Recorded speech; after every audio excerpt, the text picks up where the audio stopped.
Tatlong drug suspect arestado sa magkakahiwalay na operasyon sa Taguig, Bacolod City at Maguindanao del Norte.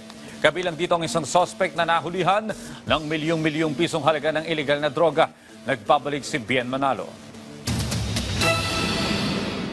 Mahigit 6 na milyong pisong halaga ng hinihinalang shabu ang nasabat sa ikinasang drug buy-bust operation ng mga operatiba ng PIDEA BARM sa Sultan Mastura, Maguindanao del Norte.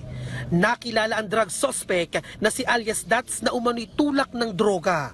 Nagkaroon ng ilang minutong palitan ng putok sa pagitan ng mga pulis at ni alias Dats hanggang sa tuluyang nakatakas ang suspect.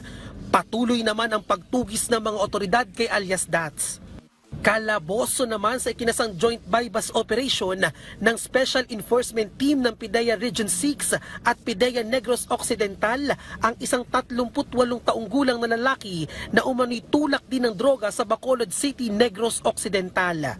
Nakumpiska sa sospek na kinilalang si alias Mosoy ang 50 gramo ng hinihinalang shabu na may estimated value na mahigit 150,000 pesos. Nakuha rin sa sospek ang buy-bust money at mga drug paraphernalia. Himas rehas naman ang 46 na taong gulang na drug suspect na nakilalang si alias Brenda matapos ang isinagawang buy-bust operation ng Drug Enforcement Unit ng Taguig City Police Station. Narecover kay alias Brenda ang humigit kumulang 20 gramo ng hinihinalang shabu na nagkakahalaga ng 130,000 pesos, poodle money at cellphone. Nasa kustodiya na ng pulisya ang mga sospek na nahaharap sa kasong paglabag sa Comprehensive Dangerous Drugs Act of 2002.